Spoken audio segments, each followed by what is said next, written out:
You're listening to the Stephen A. Smith Show podcast. Cut the damn music! Good afternoon, ladies and gentlemen. Welcome to the Stephen A. Smith Show. Right here with you as I love to be every day. Over the airways of ESPN Radio. 250 plus markets across the United States of America. Plus ESPN Radio on Sirius XM, Channel 80. Number to call up as always is 888-SAY-ESPN. It's 888-729-3776. Before I get into what I want to say and why so I abruptly cut my intro music, let me take a moment to step back and say, this Mother's Day, show your biggest fan just how much she means to you with 30 assorted tulips for only $30 from 1-800-Flowers.com. To order, go to 1-800-Flowers.com, click the radio icon, and enter code Stephen A. Hurry. Offer ends today. Now that we've got that out the way, it's time for Straight Talk, brought to you by Straight Talk Wireless, best phones, best networks, no contracts. Let me be very clear. I'm pretty ticked off. I am not having a good day. I got a lot of NBA playoff stuff to get into with Philly losing against Boston last night, with LeBron playing Toronto tonight, with Steph Curry returning in Golden State tonight. I got a whole bunch of NBA stuff to get to, and I will. And boy, am I going to get into my Yankees, too, because, damn it, I'm sick and tired of them losing to the Houston Astros. I mean, the Astros are just too damn good. They just find ways. I love Houston. I love H-Town, but damn it, I'm a native New Yorker, and it sickens me that the New York Yankees keep losing to the Houston Astros. It just sickens me. But that is not why I am upset right now. That is not why I cut my intro music. That is not why I am perturbed to no end. You know, when you're covering the NBA playoffs for as long as I have, you're allergic to ineptitude. You're allergic to teams that are just totally irrelevant. Teams that can't find their way out of a paper bag. Teams that can't figure out how to do something right. Matter of fact, even before they do something wrong, you're worried they'll do something wrong. And as a result, you get into panic mode. And ladies and gentlemen, I'm here to tell you, I'm approaching that. I'm approaching panic mode. I am. Because as Adrian Wojnarowski for ESPN reported, the New York Knicks have just completed their head coaching search. They met with Warriors assistant Mike Brown, and I think it's like 12 different candidates they've interviewed. They've interviewed the David Fizdales of the world, the Jerry Stackhouses of the world, to Mike Woodsons of the world, who deserved consideration because Mike Woodson should be a head coach in this league again. They've also interviewed Mike Budenholzer in Atlanta. And I don't understand why he talked to the Phoenix Suns. Now he talked to the Knicks, but he's the head coach in Atlanta. I don't know what's going on with him, but that's a different subject for a different day because who cares about the Atlanta Hawks? Who cares? Wait for them to be relevant, damn it. But they also interviewed Juwan Howard of the Miami Heat.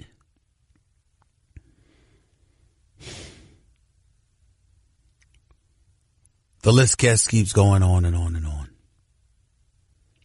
To be clear, they interviewed Kenny Smith. They interviewed Celtics assistant Jay Larranaga. They interviewed San Antonio Spurs assistant James Borrego. And I mentioned everybody else, including former Cleveland Cavaliers coach David Blatt, who's been coaching in Europe. Ladies and gentlemen, I hate to have to repeat myself. It annoys me. Matter of fact, it ticks me off in this town, New York City, which is where I'm at right now. It ticks me off because certain things are just too damn obvious. Don't make it complicated.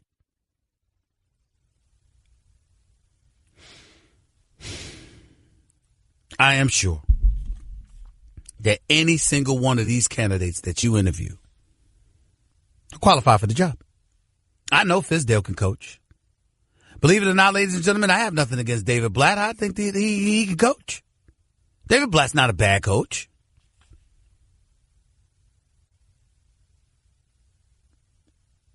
Jerry Stackhouse has tremendous promise. Mike Woodson won 54 games. Last time we won the division crown in New York City with the New York Knicks, Mike Woodson was the head coach.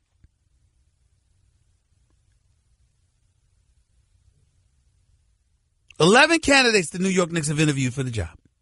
11. And even though he has no head coaching experience, and I think he'd be better suited for an executive position rather than a coaching position, I was happy the New York Knicks interviewed Kenny Smith for TNT. I was very happy about that.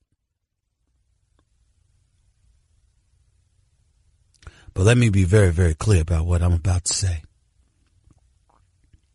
When I sit up and raise holy hell in support of Mark Jackson as the head coach for the New York Knicks, the next head coach for the New York Knicks, ladies and gentlemen, I'm not talking about just coaching. I'm talking about a culture changer. I'm talking about, for once, seeing someone stand before the cameras in New York, knowing they're one of us, and having this belief in your soul that this person is the right man because he gets us.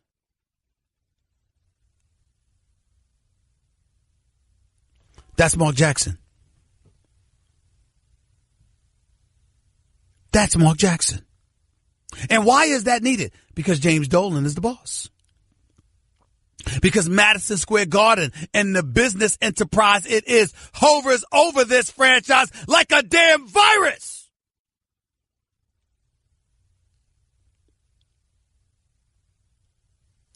I respect the hell out of Steve Mills. I'm glad he's back.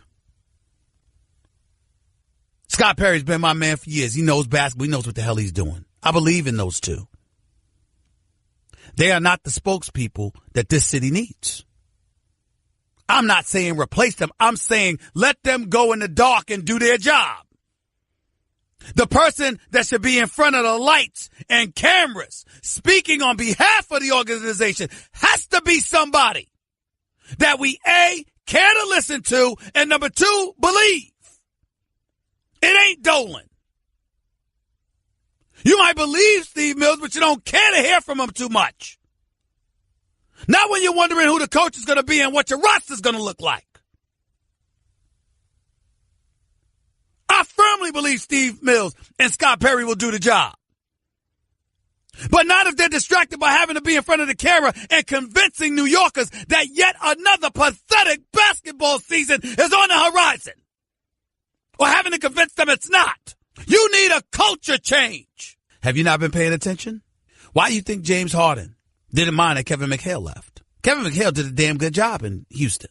But there's a reason that Daryl Morey is considered one of the great executives in the game today. And it ain't because of some damn analytics, which, by the way, has its purpose. I'm not totally against it. But it's because Daryl Morey has that sixth sense. He understands when a culture change needs to take place.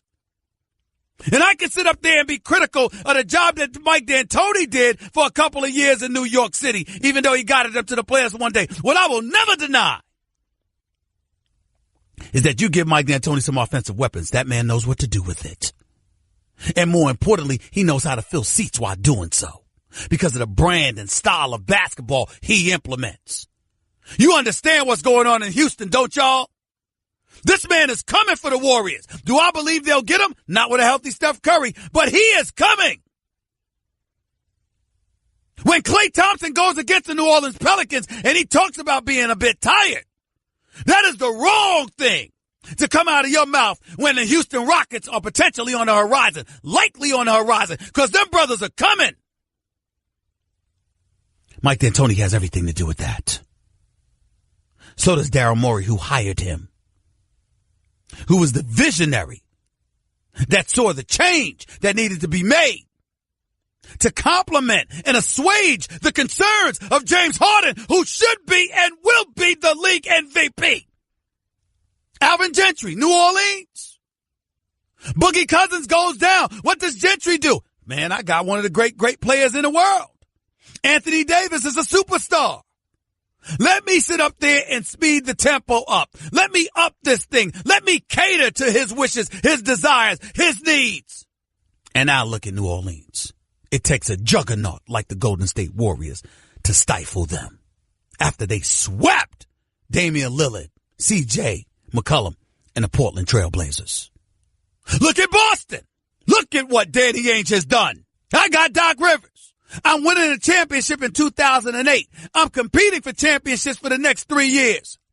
Would I start a lineup healthy? KG, Kendrick Perkins, Paul Pierce, Ray Allen, Rajon Rondo. We've never lost a playoff series.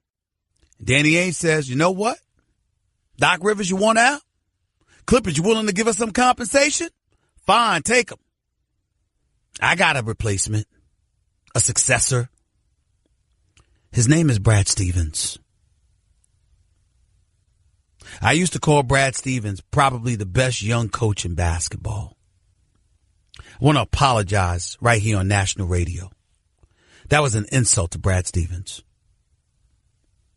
Take the word young out of it. This man is one of the great, great coaches in the game of basketball. Period. A Butler program to back-to-back national title game appearances? Comes to the NBA? Coaching his tail off? Oh, by the way, you get Gordon Hayward to come your old college player at Butler? You get him to leave Utah, come to Boston? He goes down 10 minutes into game 1 of the regular season. And you win 55 games anyway.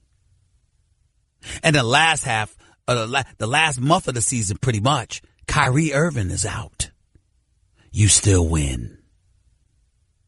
And then you beat Milwaukee in a 7-game series with the Greek Freak. And then after that, you've got the Sixers to go up against, who had won 16 straight to end the regular season, who had won 20 or 21 of their last 21 games.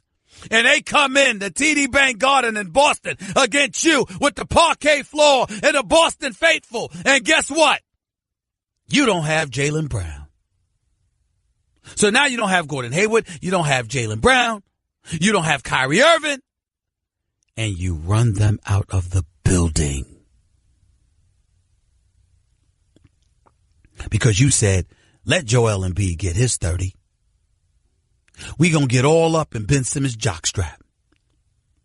We gonna make sure he ends up having more turnovers than made field goals. And by the way, all them damn shooters the Sixers have, let's just make them put it on the floor. Turn them into 2-point scorers instead of 3-point scorers. Sixers look lost. Couldn't tell whether they were lost, indifferent, or just completely outplayed. Look at Toronto with Masai Ujiri and Dwayne Casey. DeMar DeRozan, Kyle Lowry, that two-headed monster didn't change, but wasn't good enough. So what do? They not only add Serge Ibaka last year like Masai did, still keeping Jonas Valanciunas, but they also got this tall kid Pirtle and this other dude Siakam. Length and athleticism and ruggedness. Best record in the Eastern Conference. And oh, by the way, they got some miniature dude named Fred VanVleet,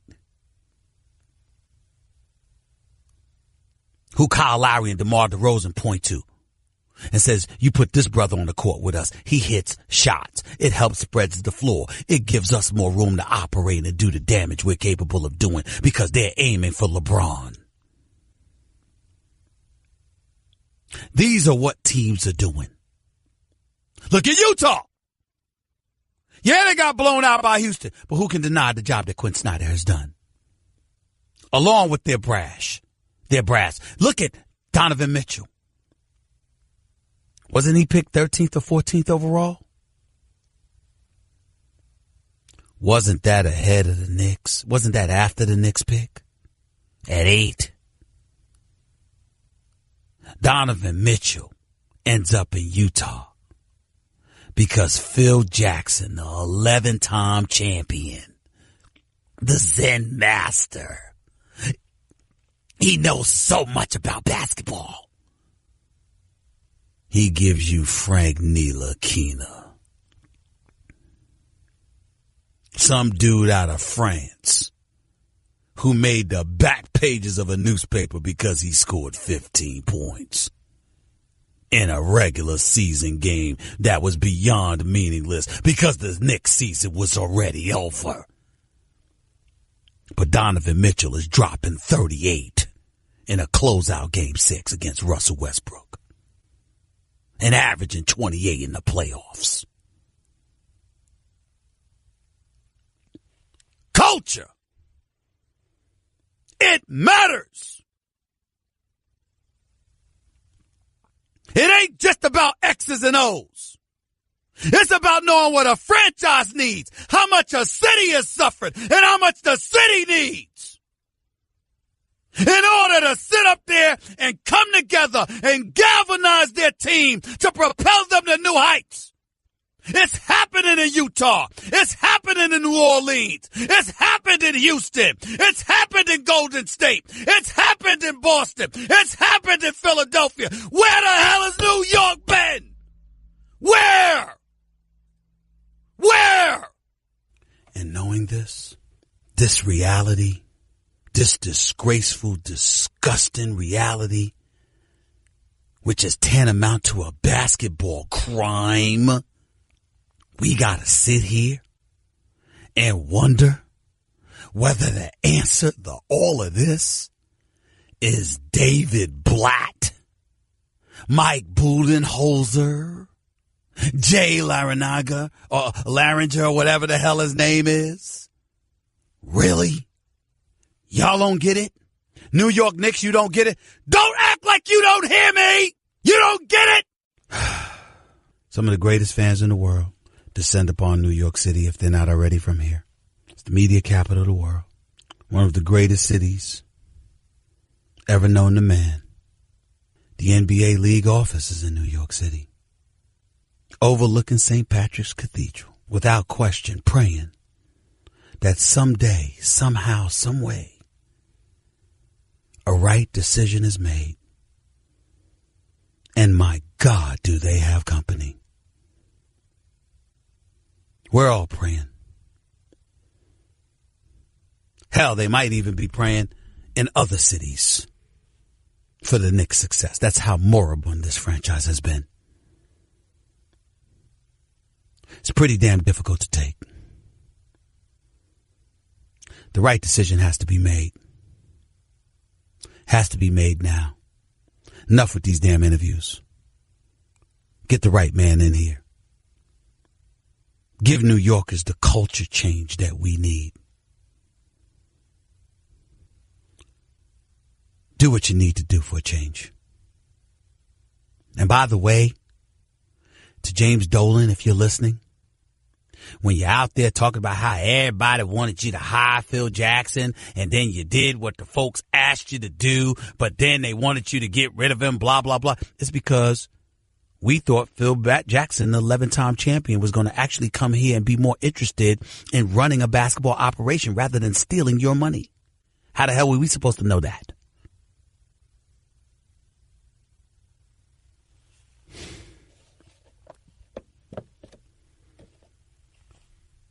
I don't know how much more of this I can take, ladies and gentlemen. I really, really don't know. I am not a proponent of Mark Jackson just because I think he can coach. I think all of those guys can coach. Every one of them. And I think all of them, from an X's and O's standpoint, would be ready for the challenge. But New York poses a different challenge. Since James Dolan has arrived. And in order to get him out of the way, where he just cuts the check and leaves basketball to folks who know basketball, you have to get somebody in here that galvanizes New York in a way that tells James Dolan subliminally, if not directly, fall the hell back. This is how this needs to be done. I'm only going to say that. It's the last time I'm going to say that. Steve Mills, Scott Perry, rest is on y'all. That was Straight Talk Wireless nationwide coverage on America's largest and most dependable 4G LTE networks. By the way, spring has arrived. That means so has the Major League Baseball season. A crack of the bat, the smell of the grass. It's time to head to the stadium and experience all the action. What's the best way to get tickets to the ballpark? With Vivid Seats, that's how. Just download the free Vivid Seats app and easily find seats wherever your favorite team is playing. From front row to upper deck, Vivid Seats has options to fit your needs. After all, spring is here.